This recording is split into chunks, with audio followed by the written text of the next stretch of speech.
Today in Getting Real with the Housewives, Sutton Strack says Kyle Richards had her sights set on Kevin Costner. Plus, Shannon Beador settles with John Jansen, Bethany slams the new Roni, and Tamar Judge reacts to Teddy's divorce. And Angie K reacts to Whitney reaching out to Monica Garcia.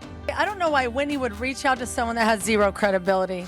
And Kenya Moore is ready for her truth to come to light after her Atlanta departure. I think that what I say always comes to light. The truth always comes to light, and I'm always right. We've got that plus so much more on today's Getting Real with the Housewives. Hey everyone, it's Christina and welcome to Getting Real with the Housewives. Beverly Hills is back and I could not be more excited. What a season premiere. It was so good. I'm so excited to hear what you have to say in the comments about it. You know, we found out that Dorit and PK have split. Kyle's not talking about Morgan this season. There's a lot to dive into, but we did pick up something from the after show. So according to Sutton Strack, Kyle had her sights set on a romantic liaison with Kevin Costner. So during the Beverly Hills after show, Sutton claimed that Kyle put her best foot forward during a trip to Aspen, Colorado, where Kyle, of course, owns a vacation home.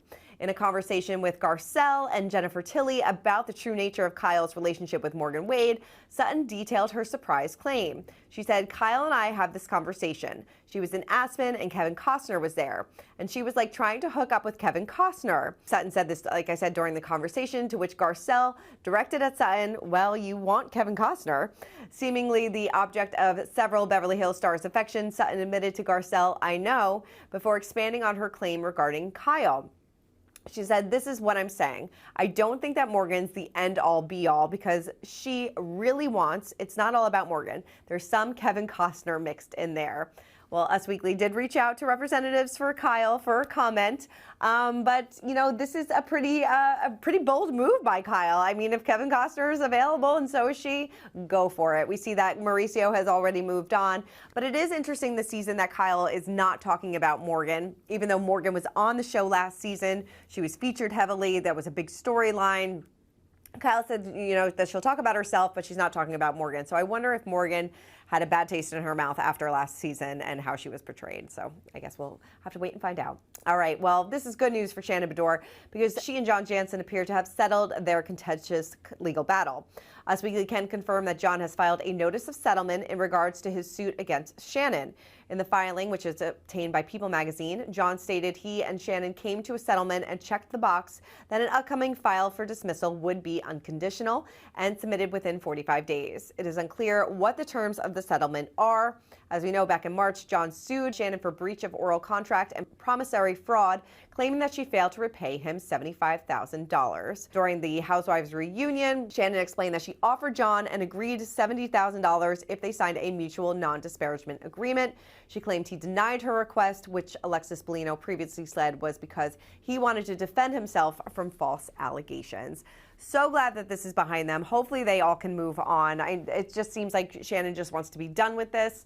Still up in the air about whether or not she'll come back next season if Alexis is there. I would love to know if you think that Alexis will be back. It seems like Alexis did not have the best of time either this past season, so I kind of would be surprised if she and John decide to come back next season. We'll see.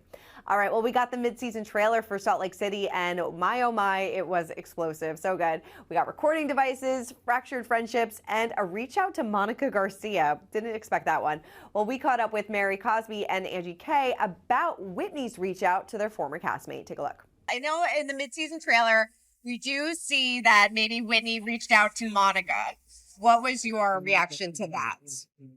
My reaction, I feel like if you're going to reach out to someone, do it because you're reaching out for their benefit. You're caring about how they're doing and you're really interested in their well-being, not reach out for spite or to find some personal gain. Mm-hmm. That was my only thing about it. Sure. I just don't think, for me, you don't do that. Yeah. But, you know, it's Whitney.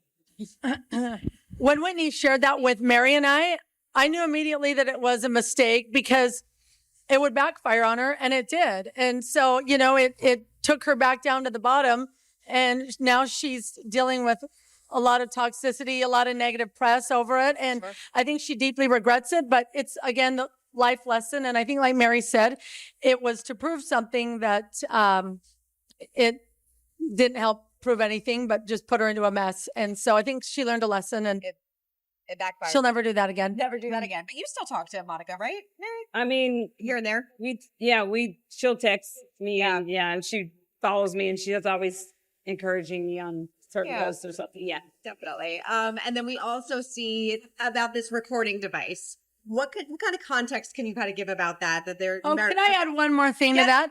I just also want to say, I don't know why Whitney would reach out to someone that has zero credibility. Sure. So I love Whitney, but that wasn't. You towards did not have to Whitney. say that. that. Was no shade to My Whitney. goodness. It was shade to Monica though. It was. Yeah. Keep it nice. Mary keeps me nice. She keeps you nice. My friend. Instant regret after reaching out to Monica. Definitely probably not the best of move, but we'll have to understand why in some upcoming episodes.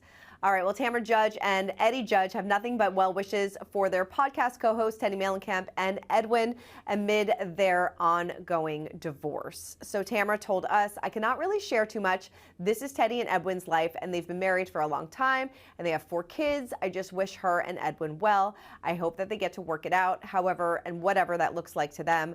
I know that they're both amazing people. Eddie told us that he doesn't know anything about how Edwin is handling the split from Teddy, as they have yet to discuss it together. Eddie went on to tell us that he doesn't want to put any pressure on Edwin to speak out about the divorce. Rather, I want him to prioritize his life, so I don't want this to be a burden on him. So if we talk about it, great. If we don't, great.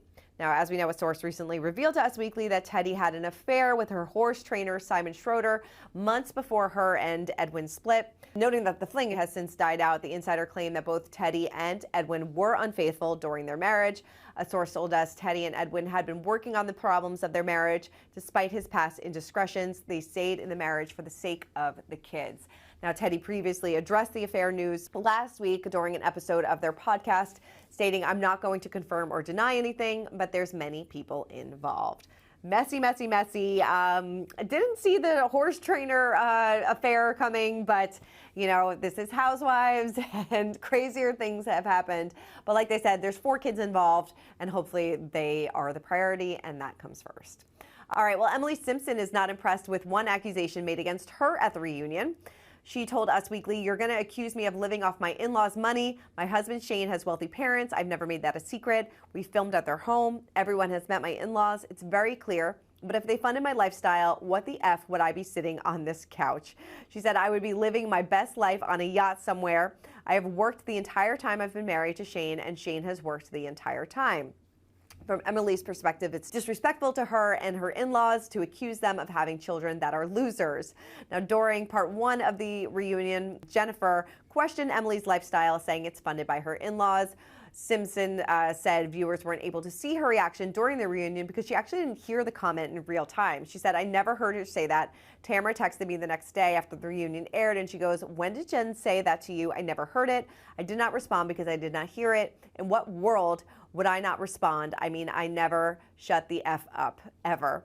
She did say after that reunion aired that if her lifestyle was funded by her in-laws, she'd be living like Heather Dubrow. But like she said, she and Shane have worked since the day that they got married. So sorry, Jen, it doesn't seem like this one adds up. All right. Well, Bethany Frankle is not holding back when it comes to her take on the new RHOBH. So she shared her candid thoughts on the show's reboot via TikTok in a video that has now since been deleted, but of course it is spreading like wildfire. Bethany chimed in on criticism that RHOBH reboot is unwatchable, citing reaction videos shared via TikTok, and said, justice for Sonia, Dorinda, Luann, Ramona. They were ride or die. That show was on their back, and all of a sudden they all got replaced. They were all sitting on the shelf like Toy Story, hoping someone was going to come play with them. She claimed that instead a lot more money was spent on the new cast, of course, which includes Jenna, Jessel, Brynn, Sai, Erin, and Uba. She said the original cast have always been like the stepchildren. They've always been discarded. I know the money they've gotten paid. I know the demotions, the budgets, the premiere budgets, the new girls. I'm sure they're lovely. I haven't seen the show. I am actually sure they are lovely. But these women, as they got older, just got dropped off at the side of the road. She claimed that RHOBH's viewership has declined since the reboot and advised Bravo to rehire some of the old cast. She said, you've got like 200,000 viewers watching this piece of trash. So go get the old girls and dust them off and mix them in. Humble pie is coming in hot. I don't always agree with Bethany, but I do agree with her on this one. I feel like they did a disservice to the legacy ladies because we weren't ready to say goodbye to them. Yes, the cast shakeup was definitely necessary, but to totally discard them, yes, we got the Ultimate Girls Trip legacy, but that was a one and done. I miss Luann, I miss Sonia, I miss Dorinda on our screens, and I hope in some iteration they can kind of bring them back a little bit, or, you know, kind of out with the new, in with the old. I don't know. We'll have to wait and see what happens. But like Bethany said, viewership is down, and a lot of people are not liking this new season of Roni. So we'll have to see what happens. All right, to wrap things up, we spoke to Miss Kenya Moore, Gone with the Wind Fabulous, and she is actually not saying no to a possible reality TV return following her suspension from Atlanta after the alleged explicit photo scandal. Here's what Kenya had to say about returning to TV and how she is ready for the truth to come out. I know we're not going to get into what's been going on, you know, in life, but I know that there's been a lot of ups and downs recently. Yes, what would you say, because you've been through a lot on reality TV, we've all seen it. What have you learned in these past few months about yourself, maybe? I think probably I can survive anything. Yeah. You know, it's hard. No one wants to suffer. No one wants to be in a situation where you're painted in a way that you know isn't the truth or is rooted in the truth. No one wants to be read awful things about themselves and like not be able to speak up and not be able to tell your truth. But I've learned at my big age that, you know, I have survived much worse. And it's fun to be able to take anything negative and put it behind you and focus on only things that are positive. Has these past few months really tested you? Absolutely. Yeah.